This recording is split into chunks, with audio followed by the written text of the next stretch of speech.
Hello, and on this week's Redwood Wonk, we are going to be discussing the No Kings 2 protest, the federal government shutdown, and soybean farmers and cattle ranchers, and the tariffs.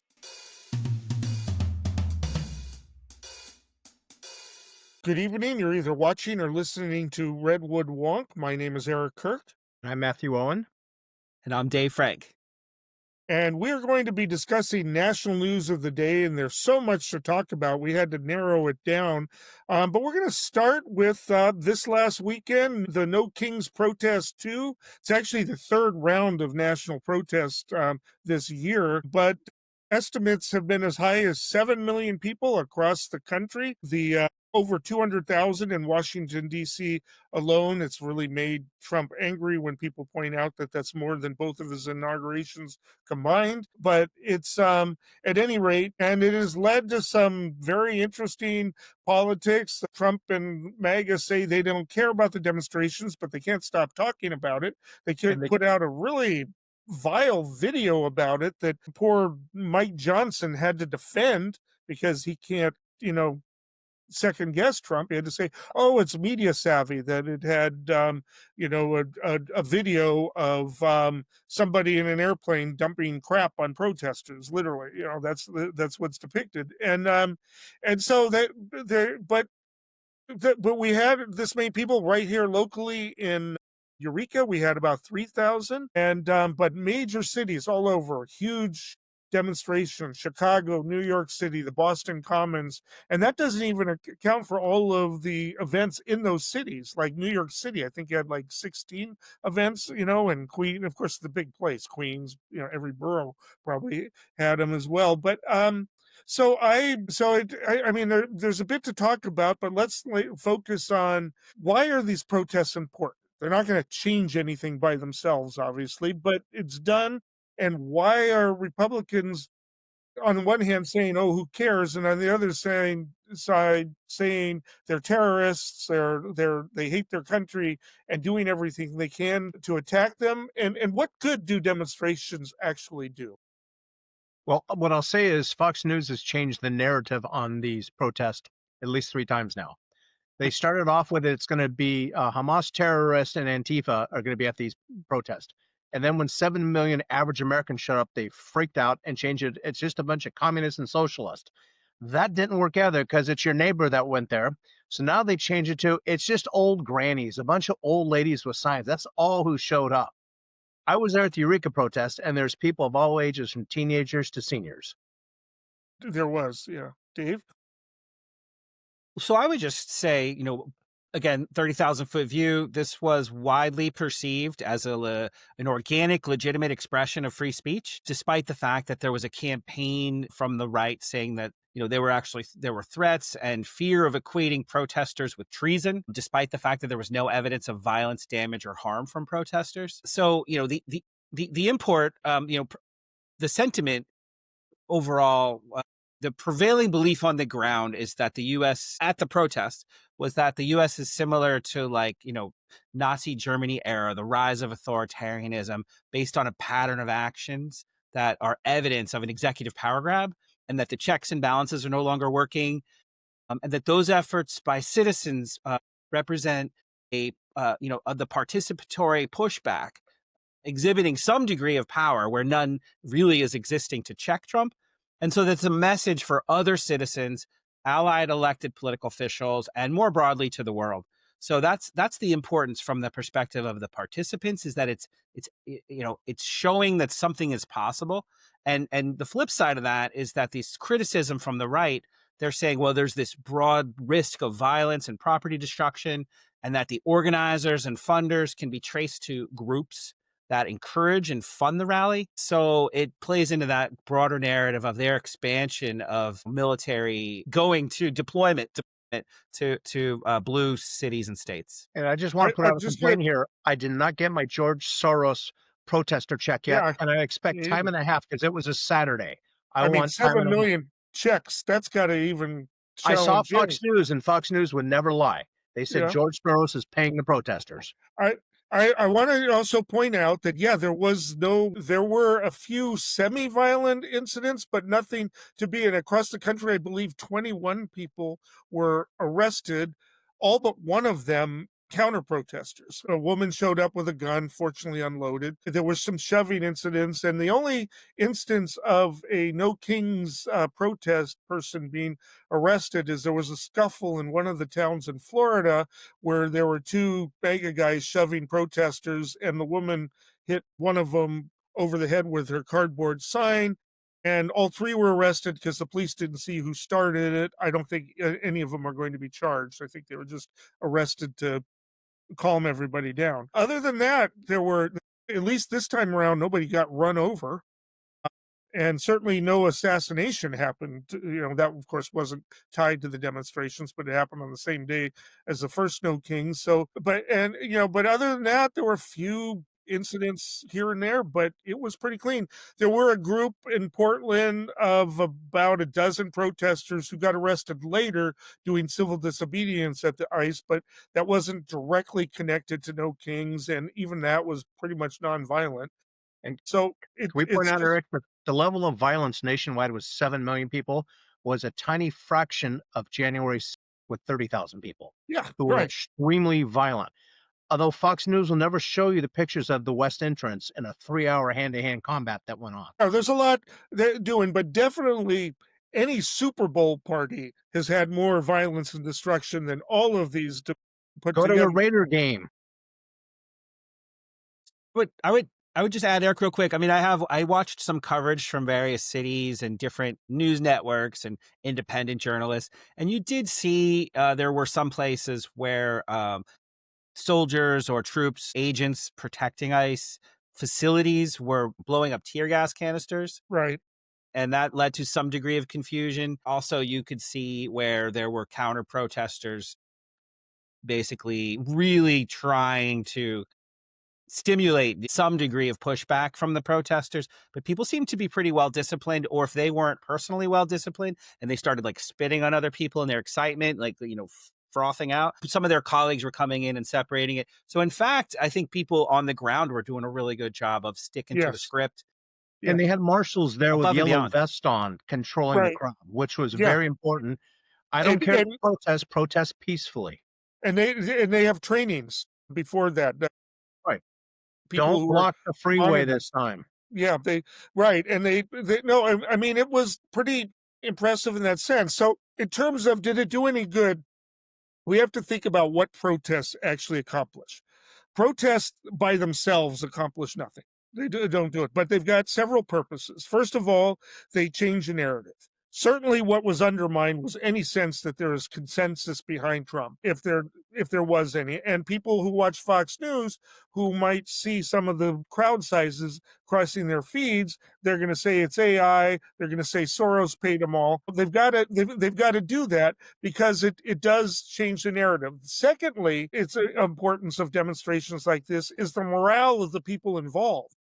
People, a lot of times are fighting things on their own in small groups, and it's good to know for people to know that there are a lot of people who think, maybe not exactly like them, but have a similar beef with what is happening. So those are the types of things. And thirdly, it actually brings people together that are organized. You meet people, you say, hey, we're doing that too, maybe we should combine our efforts. Those are the things that they accomplish. But by themselves, it's, there's got to be follow-up, and probably this very week a lot of those connections are being solidified. You bring together. What a lot of people don't see is wherever the rally sites are, we didn't have it here in Eureka so much, but other places there's tables. People, have tables, and so you go and see the sites, and you'll see some of the, maybe less important ones like the Communist Party and stuff like that. But you'll also see people that are actually organizing lawful resistance to authoritarianism. So that's the importance of it. It's not that it changes it. A lot of MAGA people were posting, "He's still your president," this afternoon. It's like, it's not instant gratification. It's just one part of a long uh, series of things. And can I tell you my 3 favorite signs I saw from clicking through? One person had a sign Does this ass Trump's face make my country look small? I thought that was great. The other one was clean up on aisle 47. Love that one. And then what was the other one? There was one other one I really liked. Shoot, mind blank now. I'll come back to it. There was a Yeah, lot if of you think of it. creativity. Dave, you wanted to say something? Yeah, I was gonna say if you think of it, let us know. But in the meantime, I was just going down that similar vein of where you were going, Eric, which is someone had made a comment that like you read by having so many people out of work because of the shutdowns and layoffs, etc. You unleashed people to really express their creativity, and memes have gone viral with the different the frog and the dinosaurs and the blow up people, and people did get pretty creative. But the flip side of that, which that's like you said, or I think you were going to say that the people did get creative, which is a positive. They expressed themselves, but we did also see we have 330 plus million Americans, lots of opinions about what happened, and so some folks were thinking like, or sorry, expressing that this type of political speech really is not broad based. And that, in fact, what they're trying to say is that, there were trite, empty chants. This fits the template cadence of every other protest that they've ever experienced in their life. And that this isn't really appealing to younger audiences that are experiencing like angst and frustration, like what really comes from just showing up and shouting and dressing up and stuff. So there are people that are saying we need to do more, but I think that misses the point of what you had said, which is like, hey, this is a way for people to share space, reinforce commonality. One other thing though is that there are people that were saying like, well, what are you like intellectuals, like for example, Glenn Greenwald, the journalist formerly with The Intercept, and I forgot the name of his new enterprise, but he'd said that, establishment Democrats are the ones who put this current system in place, and they are just upset about who's wielding the tyrannical power.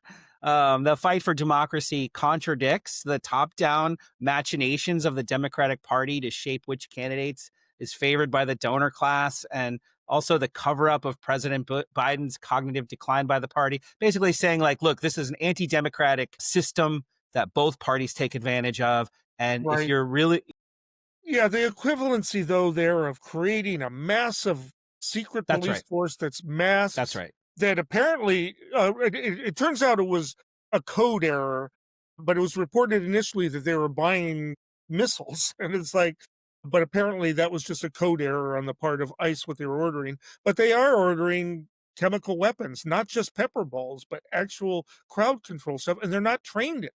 They're not trained in crowd control. And if you remember Portland 2020, people are going to show up with leaf blowers, gas-powered leaf blowers. When they throw the tear gas, they just blow it back into law enforcement. It But worked in Portland. right. I mean, What are you it's going to do? Arrest me for I having a leaf blower's new weapon? Greenwald is right, but he's one of those people who loves to get into a pox on both houses kind of a thing, and there's just no Absolutely. equivalent. I mean, Absolutely. I know I'm going to get in trouble because people are going to say, "Oh, stop comparing him to Hitler" or whatever. But the point is the Weimar Republic was nothing to write home about. It was a bad set of government, but that just but to say, well, yeah, the Nazis are bad and the Weimar Republic people are bad too, just misses the point. It's although you can blame what happened on the Weimar Republic, arguably, and that's fine for that kind of a discussion, but it's just on a different scale. And Greenwald loves to take that role and the rest. And I still read his stuff. I mean, he does have interesting things to say about what's happening with Israel, what's happening in other contexts, but the equivalent, there's no equivalence at this point. This is not this is not the Bush administration, it's not the Reagan administration. We're not at that point. We are so far beyond that. I just remembered the other sign. Hey, MAGA, fact to you, FACT. All right, I mean, And it was, Eric, real quick, this was the largest turnout of protests in American history. From several sources have said that. So I think we buried the lead that regardless of the criticism from whether it's the right or the left, whoever's criticizing it, it's historic and important. And over most importantly, 2,700. this is all about the 2026 midterm elections. If the Democrats can seize control of Congress, we will have a working Congress, which we do not have now. Right. A couple of interesting polls have come out about that. And I don't want to get totally off the topic, but one is that there's an increase of 7% of people since last November that identify as Democrats, an increase of 1% of Republicans. Historically, that poll has correlated with big changes. When the Democrats only increased 1% in 2022 for midterm elections, before that they lost ground. When they were up by 4% in 2018, they gained ground. This is beyond that. The big difference there. So I don't want to, correlation isn't causation, but it's just that's how it is. And then there was another poll that came out that was done by, I believe, Pew or Public Interest, I forget which one, that said that had two questions, and it's the second one they've asked in a few months is, do you consider what the president is doing to be dictatorial overreach? I'm paraphrasing, or do you consider him to be a great leader who's doing what he needs to make America great again? In the last poll, I think it was in July, of the same question, it was 52% saying he was a dictator to like 44% saying he's a great leader. This time it was 56% dictator and 41% great leaders. It's so there are the people, and I have a feeling that there are certain things that are backfiring on Trump. I need to talk about that right now. Speaker Mike Johnson, Arizona held a special election 3 weeks ago where Adelita Gravjala, I can't pronounce her name, Vivala, I think it is. Vivala, yeah, was elected. placing her father. Normally they're sworn in the next day. It's 3 weeks later, and Mike Johnson has no intention to swear in because she said she wants to vote with the who's the good guy, Roe and Massey, want to release the Epstein files. And the Republicans, all they did was fight for 4 years. Release them, release them, release them. Now they're being told Trump's name's all over them. I just want to point out, I've seen more pictures of Trump with Epstein than Trump with Melania. What does that tell you? There's a Venn diagram there where there's some that are both, all three. Something's going on there, and I want to know about it. And that is a bad optic that he's keeping her out for that purpose, because there's no other vote that breaks down that way. Right? He comes up with a new excuse every day. Yeah, no matter what question they ask. He's just been sued on it now. There's a lawsuit saying that he's in violation of the Constitution by not swearing her in. Yeah, I mean, and not only that, it extends the whole discussion. Maybe if you just let her in and then release the files, and then they say to all their followers, it's no big deal. But they've held. But for how many weeks is it? Why? Yeah. Pam Blondie was going to release some. Remember, she said, "No, I'm talking about since the Grijalva election." Oh, that's been 3 weeks. 3 weeks, yeah. But this is why we don't have a functioning Congress. They can't even swear in someone who won the election, which normally happens the day after. Yeah, I know. There's no basis for it. Dave, you want to chime in on that at all? Not much, other than to say that this is obviously a schism issue, and it can be a transformative issue if and when anything does get released. I say this because you see, like, if you follow the whatever it's called, the brosphere or something, the manosphere, they turn. You're starting to see people come out and say, "What gives here?" Like Joe Rogan saying this daily, right? And he's not alone. I mean, there's this. You're seeing, and they're breaking across a couple different issues too. So this base of support that he's got that has been pretty ironclad is really, we could see, it's already starting to fracture, but we could see full blown revolt. I would say if he is revolting, if his behavior is determined to be revolting. And can I use that, David, to pivot to what's happening with the farmers and cattle ranchers? Real quickly, before we do that, I just want to point out that the Epstein issue is the one thing that has cut into MAGA support. Not hugely, but significantly. But go ahead. And elections are won by this much. If you have any questions or comments, email us at redwoodwonk@gmail.com.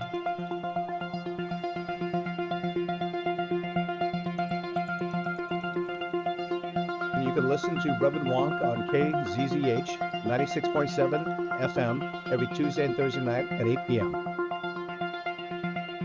But I want to pivot to what you say. Trump's biggest supporters is the Midwest. the farmers and ranchers. They're going broke right now, literally going broke. They said last year we made little money or broke even. This year we're losing money because we lost our biggest trading partners, which they took decades to get in. China as one of the big trading partners. Canada, all these people are now saying to the US, here's a middle finger. I can go buy my soybeans from Argentina or Brazil. And these soybeans farmers go, we just lost 60% of our customers.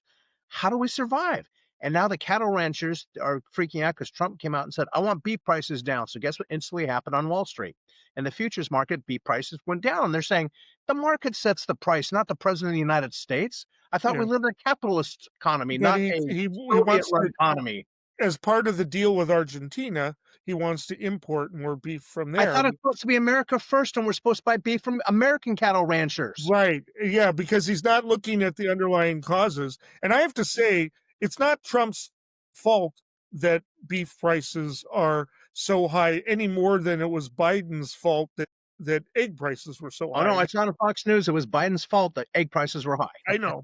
So I you know know. what that means? But It's Trump's fault that beef prices are high. well, and that's the way it works. You blame the president when you're paying more money for stuff. It's Right. not rational. And but gas it's what prices have moved about this much since Biden left. This much. Nothing. Yeah. I think I think we can kind of like extrapolate this out now a little bit more broadly. Prices in general for food are up almost 30% in the last 5 years, originally sparked by the pandemic. Then you saw a drastic increase when Russia invaded Ukraine because Ukraine was the breadbasket for so many countries. Right. So in a global economy, our farmers were exporting more as prices were up. There's more opportunities for everyone. But even then, since then, a steady climb right up until last month when they unexpectedly jumped another 4%. So if you look at the U.S. Department of Agriculture data, they just released a new estimate for last month, and they really referenced 2 months. So August and September, and realistically, they're indicating more price increases this year, not less, because of the crackdown on illegal immigration, targeting the people who pick and process our labor food. to process That adds cattle. that adds upward pressure on prices. And there's been some pushback from the administration, basically saying anybody who asks questions or anybody who points out the flaws in the logic of tariffs and the crackdown, but it's not based on reason and economics. Import tariffs are a tax on imported goods paid by consumers. So coffee, for example, is up 20% since April. Beef is up 20% since June. And if you look at what the agriculture department says, they expect beef to go up even more, like up to another 10% this year. And that really hits people hard. So I'm going to give one more thing and then I'll hand over. But National Opinion Research Council, which has changed their name to NORC at the University of Chicago, I recently started subscribing to their email blasts, and they have an article. The cost of groceries has become a major source of stress for over half of Americans, less concerning to citizens and families than even rent and healthcare and student debt, all of which are really extremely burdensome. And the National Research Association said that half of all restaurants saying they're going to have to raise prices to keep up with costs. And so in order to maintain, this is from the National Restaurant Association, in order to maintain a 5% profit margin, the average restaurant says they need to increase their prices by 31%. So it's a two-pronged problem. They try to go to the grocery store. If they raise it that much, they're going to lose customers, right? Yeah. I got to ask, guys, I'm confused here. Didn't Trump campaign over and over again that he's going to bring prices down? Yeah, totally. He totally did. And egg prices did drop for a while, a little bit. Up substantially. I don't even want to tell you what's happened to utility costs for power. Gas costs haven't moved. He's going to learn the hard lesson that Biden didn't learn. Because whenever you go and you talk to people who support Trump, they say, well, look at these stats about how great it is. Look at the stock market. It's a healthy economy. And it's like one thing we learned with Biden, and actually other presidents as well, is that no matter how much you try to convince people the economy is good, if they're paying more for food and basic necessities, the economy is not good for them. Right. If you're part of the 0.1% that lives off dividends and interest, the economy is great. If you're part of the other 99.9% out there, job growth is slowing down, prices are going up, it hits the middle class, and hopefully they're going to say, "Hey, I need to go a different direction here. This ain't working for us." And and as Dave and I discussed a few shows ago, the Fed right now is committed to addressing the recession aspect, and so they're going to continue to lower interest rates, and that's going to aggravate inflation. It's just, and so without something else to do, and I don't. Why doesn't Trump do? He proposes socialist things, and then his followers like it. Why doesn't he propose price controls? It's just he does this all the time. But the tariffs. It's interesting because in the 1980s, the conservatives hated tariffs. Milton Friedman, had Reagan's ear and said that we're better off, even if somebody is declaring a trade war against us, to not retaliate because all we're doing is closing the market, and that just hurts everybody, including us. He says, retaliate other ways, but don't retaliate with tariffs. And Reagan repeated that. They believed in making the economy as free as possible. And so the question is it's happened with Trump, but I think it even started to happen before Trump, that the Republican position has evolved away from free market ideology and towards economic nationalism. And that's, it's real weird. And it was one of those twists that had Trump, arguing to the left of Hillary Clinton on some economic issues. And it's popular, but and it's popular with people because it makes common sense to oppose tariffs. But economically speaking, it's bad news. It just, the price is too high, literally. Okay, I hear you. Like that guy that ran for governor. Oh, sorry, go ahead. If you get on YouTube, just type in farmers or ranchers, and these are people who overwhelmingly voted for Trump. We're telling him your tariffs are killing us, literally. Certain states are saying our state budgets, because we don't have the sales, we're not getting taxes on our product. You're killing our state budget. And these are all in the Midwest. People who are probably voted for Trump. In some cases, I'm seeing these numbers, 65, 70% of the state voted for Trump, which is... And that $40 billion going to Argentina is not going to help with that.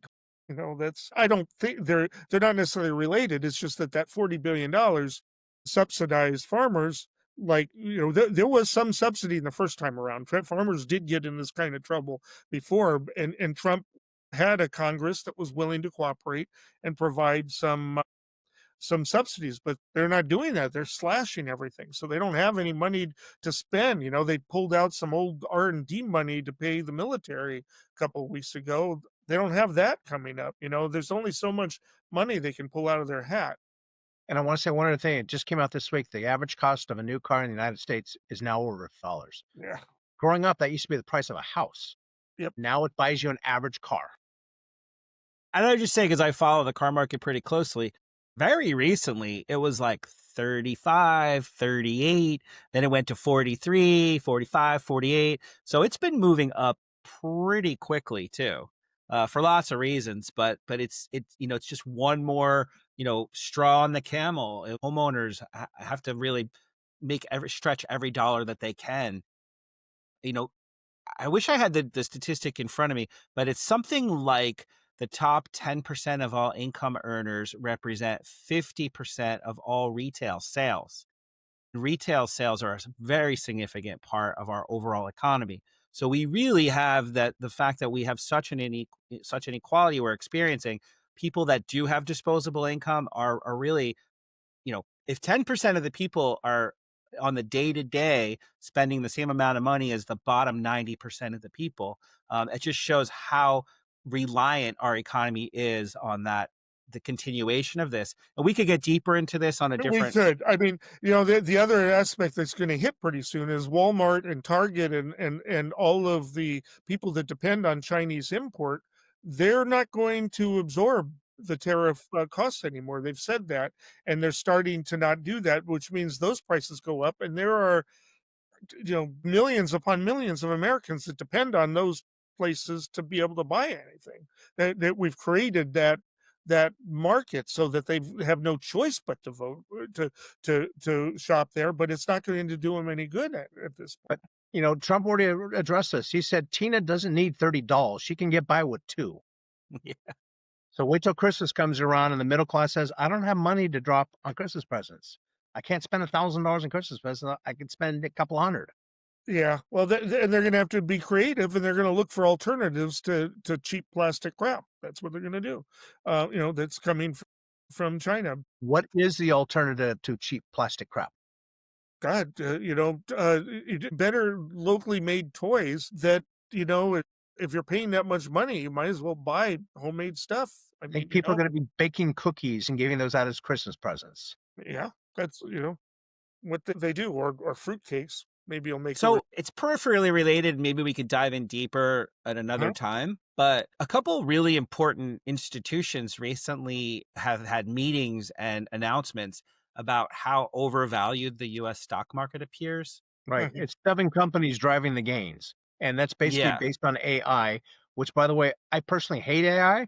Call an 800 number and try to reach a human being. Some of these AI Anyway, apps Dave, do not want to get you to human being because human beings cost money. so, but Dave, you're saying that there's probably possibly a bubble. Yes. That's right. So the Bank of England, which is, that's the sort of equivalent of the Federal Reserve Bank of the United States, basically of New York, almost a Freudian slip. But they issued a warning saying that this is a quote from their Financial Policy Committee. On a number of measures, equity market valuations appear stretched, particularly for technology companies focused on artificial intelligence. And like you said, the five biggest companies in the S&P 500 are 30% of the whole stock market. That's the highest it's been in 50 years. And so there's this tension, they say, investors are starting to sell their shares that are held with big money managers because there's about $3 trillion of private credit investments private equity investments that could soon face problems. And so there's we're talking an immense amount of money that's potentially running for the gates, running for the doors to find safety. So much so that the IMF managing director, Kristalina Georgieva, she said this market now looks like the dot-com bubble of 25 years ago. And her quote is, valuations are heading towards levels we saw during the bullishness about the internet 25 years ago. If a sharp correction happens, it will hurt overall global growth and make life, this is a quote, especially tough for developing countries. But really what that means is global recession. Hurting global growth means global recession, basically. And so Can I they're say one saying thing that, here? yeah, Do you really want a robot in your house while you're sleeping? I don't trust them. I Right. saw Terminator 3 and I think they're trying to kill off the human race. That's just my opinion.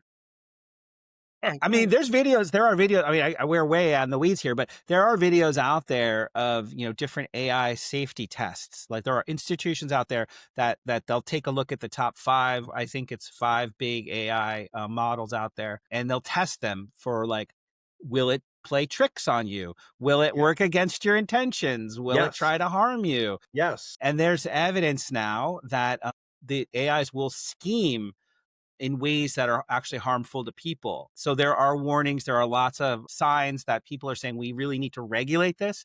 But of course, as we know, this administration has no intentions of that for lots of reasons. But the idea is that we're relying heavily on this, and we're actually betting the farm on this being some stimulating growth in the future, when in fact, it's not really clear if there's going to be tremendous economic gains or not from all Just this saying, investment. not getting a robot in my house. Done.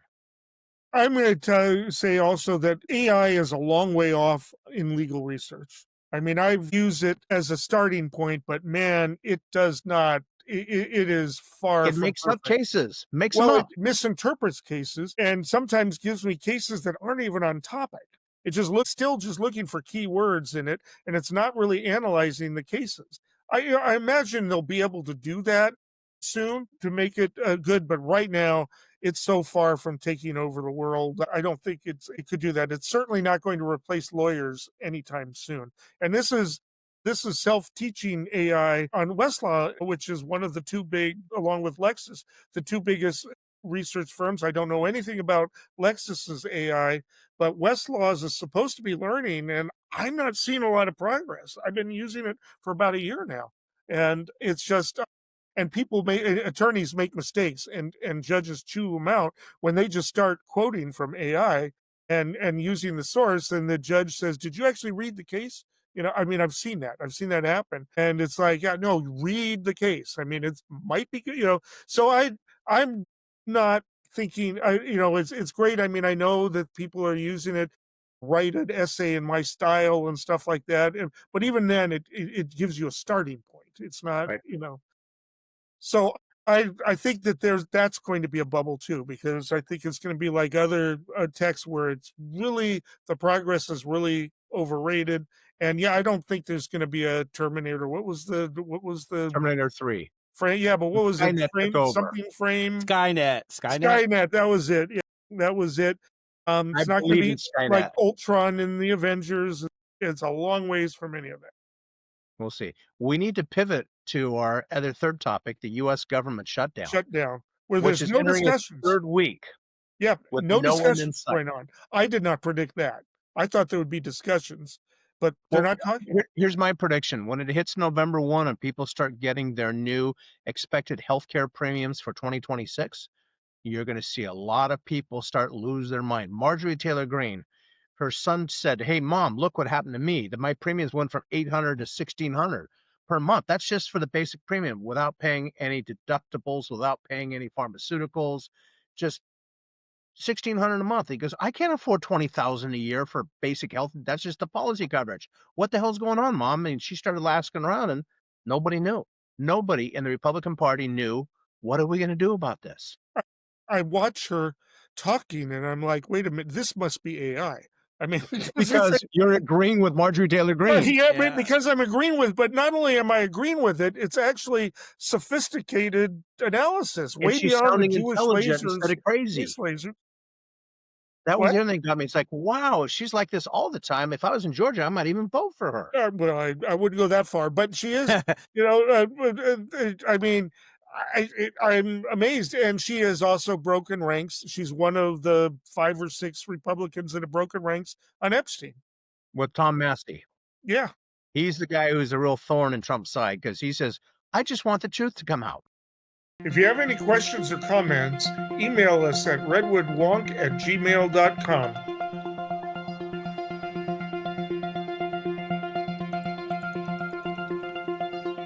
You can listen to Redwood Wonk on KZZH 96.7 FM every Tuesday and Thursday night at 8 p.m. Yeah. But, Yeah. And So what is far- this so- government?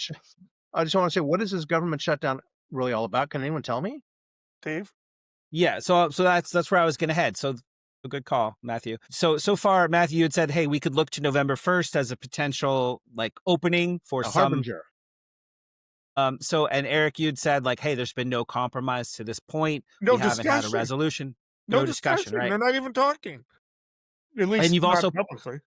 We've also pointed out that there have been some people like Marjorie Taylor Greene and a few others who have started to really see the writing on the wall here about the massive increase. So some members have recommended compromise on healthcare subsidies for now in order to reopen the government ahead of the 2026 elections to avoid a backlash. But others are saying, well, we could try to get the filibuster waived in the Senate just to force a majority vote. But they're holding the line on kind of nuking the They're saying nuke the filibuster because of the long-term implications of what that might entail.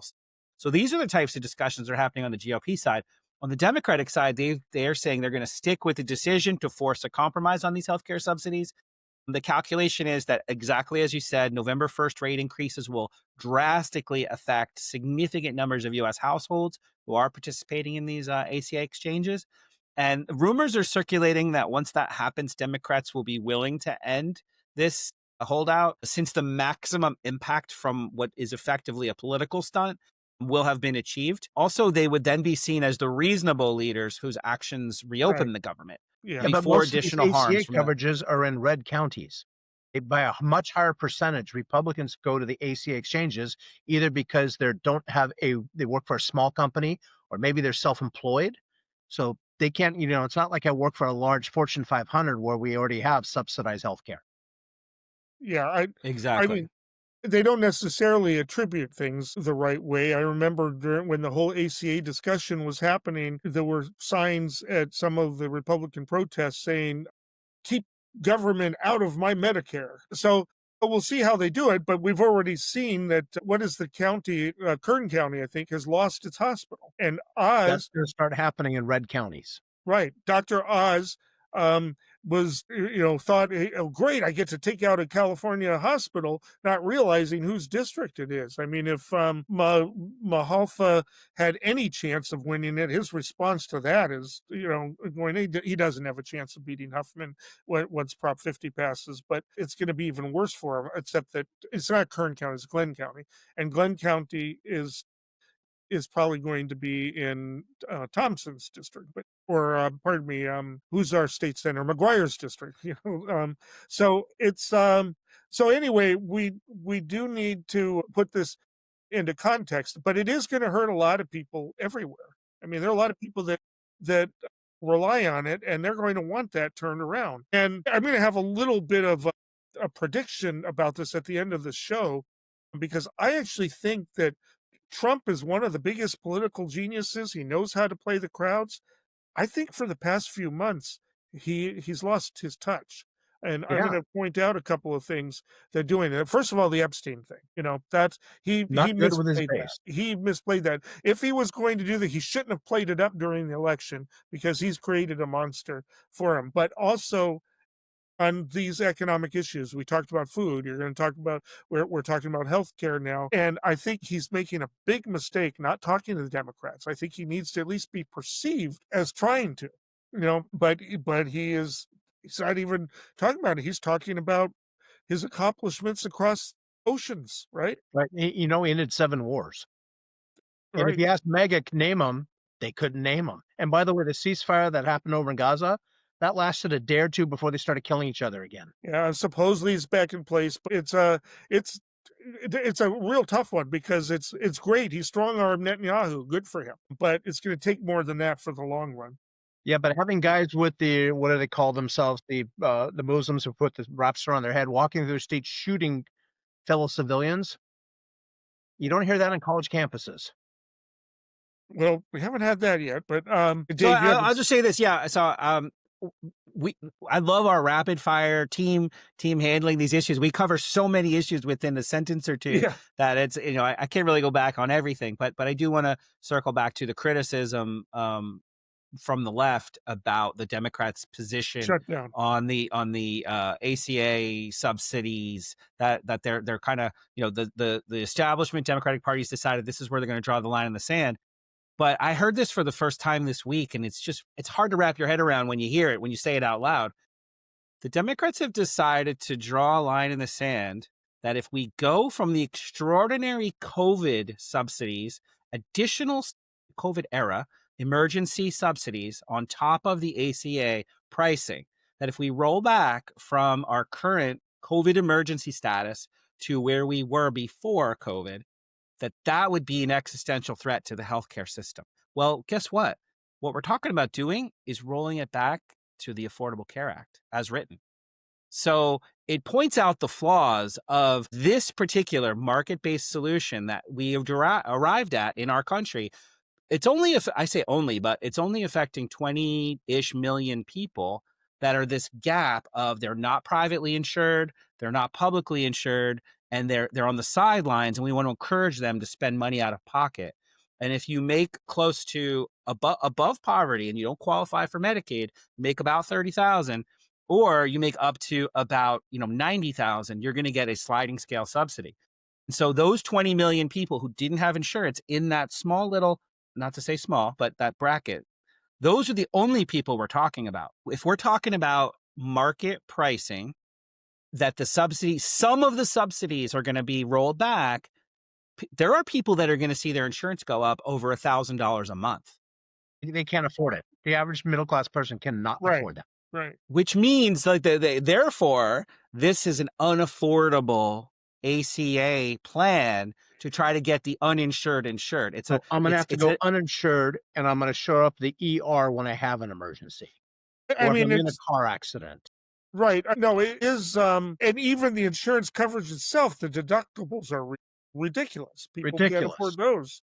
Right. It's they're going to supposedly double for the same thing if this is Here's a allowed to happen. But you're right. here- This was a flaw. Go ahead, Dave.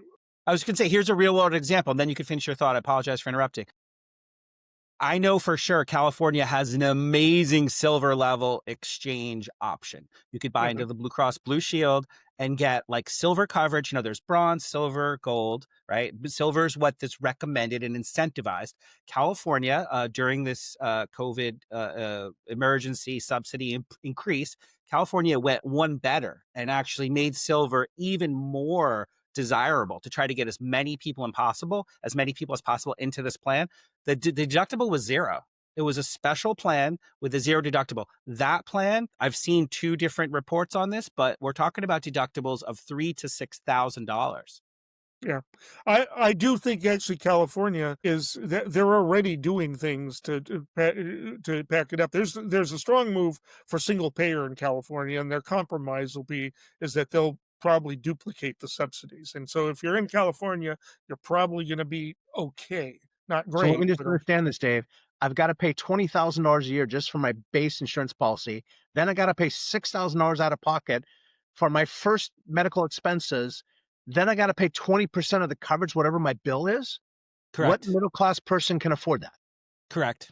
yeah, no, that's right. I mean, they do cover your regular appointments and most of your drugs, but but yeah, it's What if you have a special pharmaceutical that you require? That's right. But not if you need covered. something special or some type of treatment, I've yeah, heard you get horror that stories out deductible. there. Yeah. I mean, to be fair, I know people that are only spending 300, I say only 300 to, 400 on their That's monthly great. premium. Tell me So what it so is so November 1. that's right. That's right. You read my mind here. So it's currently, $6,000 a year, but it's bound to go up by Kaiser Family Foundation said 75% will go up. So it won't quite double, but we'll see in a few days. I But want to get back to the government shutdown real quick. sure. Do you guys like working without pay? Yeah, I know. I mean, if you're Well, on Social Security, if we say, sorry, we're going to cut your Social Security check, we might get it to you in the future, maybe not. We've already had Russell Vogt, who's had a budget now, say, one, were these people who have been laid off temporarily, we're going to furlough them permanently and just fire them. Two, we said, we're not giving them back pay. Sorry, you're out. And then three, people who are actually working and not getting paid, that's what's going to crack this whole system. When government employees that encounter citizens every day finally say, I'm done, I'm calling in sick. Why am I bothered showing up to work because I'm not getting paid? I could stay at home and not get paid. yeah, I mean, a lot. The shutdown is having impacts on all kinds of stuff. For instance, I've got a case against the IRS right now. I'm half tempted to start filing motions like crazy because all but one of the attorneys on the other side are furloughed. And You know, there's the nobody main there. person Right. on the case, they're not there. So this would be a perfect opportunity for me just to flood with motions right now. I mean, it's it would come back on me later. I wouldn't do that because I don't want to build bad faith when I'm trying to settle a case. But I'm sure there are attorneys doing that right now, who don't care about the long term as long as their own clients paying them, right? And I'm going to come back to airline travel. When TSA is working and not getting paid, and air traffic controllers, those two people are going to change this whole narrative when they start calling in sick saying, I'm just not showing up to work. You don't want to pay me? Screw you. I'm not showing up. And then And when I'll air travel gets affected, all hell breaks loose. Yep. And we're about to go into the Thanksgiving and holiday season where air traffic picks up. And so it's one of those things that you read my mind, by the way, by talking about air travel. But just big picture, California. So the federal government is the largest employer in the country by far, and California has the most federal workers. So it's really going to hit home here the hardest. It Virginia's will In second. Virginia, right. And by the way, are ICE agents getting paid? For the moment. I don't I know. think so. Yeah. Yeah, for the No, he moment, made an but I don't exemption know for how the long military, but do you want that to go for ICE and harass brown and black people and not get paid? who knows? The guy that played Superman. We do have to put this to an end. We've reached our time.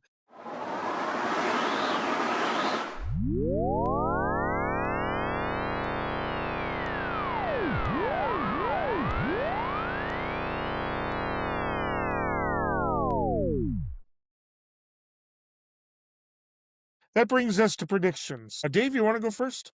Yeah, sure. So I recently became aware that there were $5 billion in clean energy industry project grant cuts. About 90% of those projects were targeted in blue states.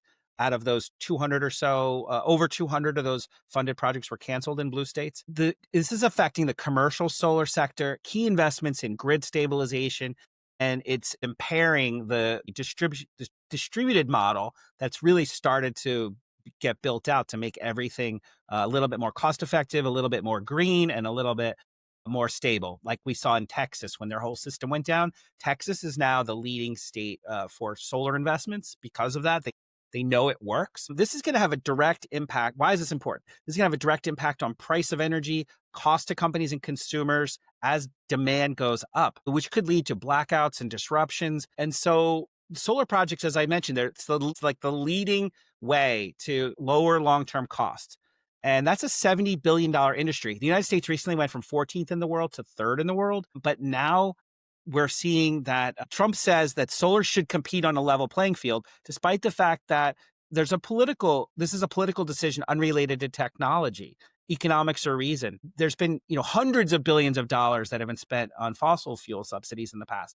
What I'm saying is they're actively handcuffing the growth of the green energy sector, which is huge globally. So my prediction is that in the upcoming election cycle, this is going to really be a key political issue as citizens are made aware of why these harmful and costly energy policies were implemented and how it impacts them. Matt? My prediction is November 1 when people go to their mailbox to get their new projected premiums for their healthcare in 2026. You're going to have a lot of people screaming loud because when it affects your pocketbook immediately that you have to pay this, and where the hell am I going to get an extra $1,000 a month? People are going to scream at the congressman, what the hell are you guys doing about this? All right, real quickly, I had already predicted that Mondani was going to win the New York mayor's election race, but I want to actually be more specific in that. There's been enormous pressure on Mayor Adams to drop out. He already did that. He's probably got a job waiting for him at the White House. We'll find out. But there's been massive pressure on Curtis Sliwa. Curtis Sliwa, and I'm not even sure if I'm saying his name right. You are, Slew. Sliwa, what started Guardian Angels, and I remember him being on Running the TV. subways with the red berets. 1980s. They faked an incident on the trains. They apparently didn't see the John Ritter movie, where he got caught doing it.